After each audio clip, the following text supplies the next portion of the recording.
Thanks, Emmett. Thanks for having me. I don't know if I'm a brand expert, but I appreciate the confidence. Great, let's just get started. So apparently, I normally don't get to speak to people like to VCs. Mostly, I'm talking to other people in my field. So this is kind of an honor to be able to talk to people that are acquiring brands and creating the messaging that I'm trying to get you guys to put out into the world. So you've acquired a brand. Well, first of all, congrats. That's the feeling. I was actually just telling Emmett that's a live feed. That's Leo's life. He's always doing that. But now what? What do we do with this? So first of all, just a little bit about me. I've worked with brands for over the last 20 years: Coca-Cola, Meta, Amazon, Nike, Adidas, Google, Volkswagen stickers. You get the idea. So I've also done not only just creative direction and writing, but also film direction for commercials. I've also had the dubious honor of teaching Pat Mahomes how to get out of the water, Aaron Rodgers how to play the guitar, Draymond Green how to play the cello, and Serena Williams thanks me to this day for her serve, 22 Grand Slams. Don't believe me? There's me and Mahomes getting out of the water. He's going to the Super Bowl. Aaron Rodgers, tears in heaven. Draymond with a little Chopin, and Serena right there, right before the U.S. Open. So let's get down to it. So as you've got a brand, part of what you might want to look at is how are we going to create some messaging to go to market with? And one thing I've observed sometimes, and there's a great example of this, is maybe the brand or the entity you've just acquired is already saying everything you need to say. So if you've got a product, a good product, get out of the way, let the product tell the story. A great example of this is RX Bar. I love this case study.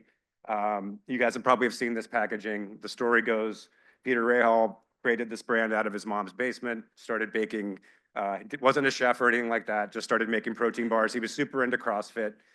Originally, his packaging touted ingredients and from nature, being from nature, and he realized that the product itself, that was a crowded space, Organic Valley. A lot of other people were talking about where ingredients came from. RX in the CrossFit community, as you know, if you go in, the workout of the day is always prescribed and it's always on the board. He was like, well, the most important thing, what these people care about the most is actually what's on the back of the packaging. They don't care about where it comes from. So he put that on the front. And he targeted CrossFit gyms, and the rest is history. He convinced gym owners to stock it. And he did $600,000 one year just driving around the Midwest in his van. Kellogg saw what he was doing. They bought him for $600 million. He just came out of his 5-year non-compete, and he's created another bar called David, which is kind of funny to me that he just said $600 million wasn't enough. Wait till you see what he did with my second bar. But what Kellogg's did that I thought was amazing was that you could have seen what they would have looked at and said, how are we going to maybe scale the ingredients? Maybe we can change the packaging. It's too rudimentary. He designed that in Illustrator. You can tell it's actually just very, very honest and earnest.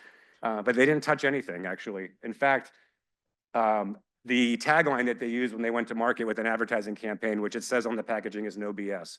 And they just created an ad campaign. People like Ice-T, people who are known for no nonsense deliveries, just delivered brand sort of epithets in the form of a TV commercial. And this thing has basically taken over the space. It's a really crowded market, but RX Bar, if you go anywhere, not only just gyms, but all the way to a 7-Eleven, it dominates the shelf space. And I'm 100% sure it's very profitable for the Kellogg's company. So the lesson here is if it's not broke, don't fix it. There's a reason why that brand or that company attracted you to it to begin with. Don't erase the DNA of what makes it special. The second thing is another thing that, here's something what not to do. Being in part of sports marketing for a majority of my life, I've worked for Adidas, Nike, and I've done some work with Under Armour and some other running companies that you'll see a little bit later. But if you're rooted in repetitive conversion-based tactics that mirror your competitors or even the leaders in your category, you're not going to win. An example of who did this, these guys, Under Armour. So the Under Armour story, Kevin Plank started this company at the University of Maryland. He invented compression as we know it. Now everybody has compression. Back then it didn't really exist. He was solving a problem, turf rash. Football players were burning their skin, and he created this thing so that they could actually have some protection. It was the most popular sport in the United States, still is.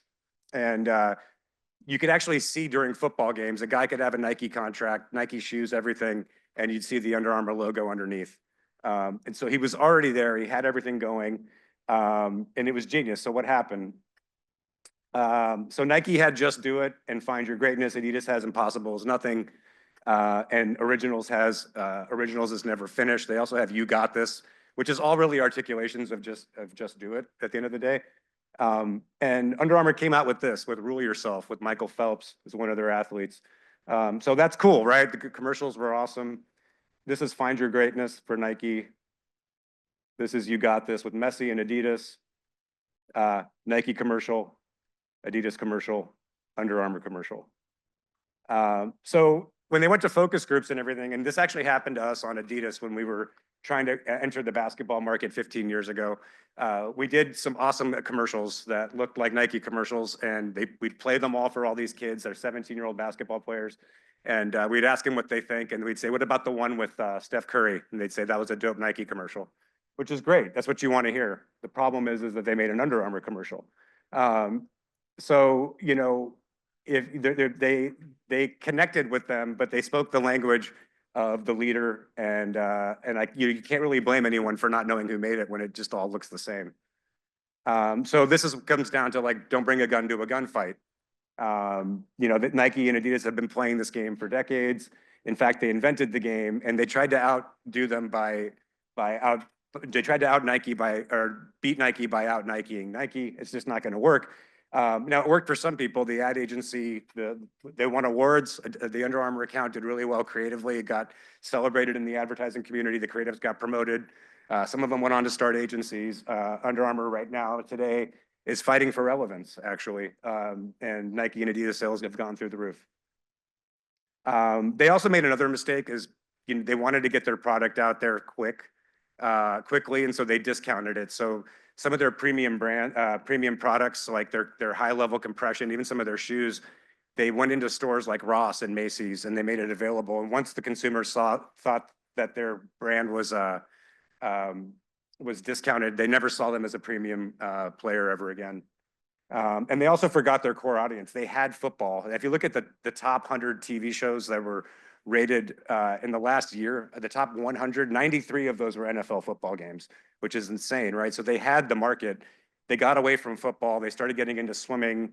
Their biggest endorser was an Olympic gold medalist. I don't know how many people are buying, you know, those compression swimsuits, but not enough. So they lost their focus. So don't try to out Nike. If you have a Nike and Adidas in your category, don't try to outdo them. Be inspired, but forge your own path. Don't abandon the core focus. And don't devalue your brand to generate sales. Now, a good example of someone who is doing the opposite way of what I'm saying are these guys On Running, Swiss brand. The story of Olivier Bernard. He's a 6-time Swiss Ironman. He started this brand. He was playing with a garden hose, and he noticed the cushioning, and he thought, why can't this this type of feel happen with a running shoe? So he invented the shoe, and today they do over $1 billion, and it's only going up. So they didn't try to go at Nike or Adidas and play their game. They took a contrarian approach. And before we get into that, actually, I was going to share one of my favorite running ads of all time. This is a Just Do It ad from, I think, the 90s. Charlotte Moore was the copywriter. They don't make ads like this anymore because no one reads, but this would actually be like a TikTok or probably an Instagram reel at this point. But there's no product here, right? It's just a vibe. It's just a complete feeling. It says, mothers, there's a madman in the streets, and he's humming a tune, and he's snarling at dogs, and he's got 4 more miles to go. Just do it. So they're not going to win playing that game. That's a vibe. Nike sells a vibe. Just Do It's a vibe. Adidas says impossible is nothing. That's a vibe.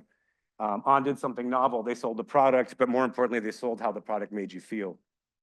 And so this led to a new kind of endorsement. When it was time to actually go out to market, they didn't try to steal an athlete. They didn't go after an athlete at all, actually. They looked at their consumer. They looked at this younger generation of who they wanted to talk to and who would inspire them, right? And Nike has a great slogan that they don't actually, it's not consumer facing. They say, if you have a body, you have an athlete. If you have a body, you are an athlete. So not everybody wants to be a professional athlete, but everyone can be an athlete if you put on a pair of shoes or the right running gear. And they realized this, and they said, well, why don't we go after someone else who's just as aspirational, who's just as fit, who's just as famous, and who are actually the younger audience actually cares about. So this was actually their first major ad campaign. Went after Zendaya from Spider-Man, Euphoria, and everything else pretty much. She's one of the leading actresses in Hollywood right now. And so they also decided to dominate a small market. They did actually copy a lot of the Nike playbook in that if you go back to the original, when Nike was conceived and the running category was invented, Nike never did just do it. Took almost 10 years to come out. All they talked about was product. They talked about product. They talked about features and feel. And they also dominate. They were true to where they were founded. So Nike, if you go to Portland or you go to Oregon, you're not going to find anything else there. And they stayed, decided to dominate the Swiss market. They have over 60% of that market right now. And then when it was time to actually attract an athlete, they didn't actually go to them. The athlete actually sought them out and wanted to be part of it. He invested, and he didn't want to do an ad read or a commercial or anything like that. But he put 3%, I think, or something like that into the company. He owns 3% of it actually, and it's valued at over $250 million, and that's Roger Federer. So he's the brand ambassador, Swiss, true to the roots. And On is thriving. So the lesson here is maybe bring a knife to a gunfight. This is from The Dark Knight Rises, right? And so this is all just metaphor, right? But it's the slow knife, the knife that wields it, that takes its time, that takes years without forgetting, that slips between the bones. That's the knife that cuts deepest. That's Talia al Ghul. So the point is, don't try to break the competition at its own game. Identify the game, change the rules, be patient, be intentional, play the long game. You won't win overnight. Another disruptor on a smaller scale is Tracksmith, a running company out of New England. And I was doing some digging, and I found this actually. This is fascinating to look at. Take Reebok for example, and Tracksmith. Reebok has 4.3 million followers. Tracksmith has 192,000 followers. Look at the engagement is almost identical. What Tracksmith does is it sells a life that runners want to be part of. It talks about what runners love. Reebok's imagery and their communication sells a catalog.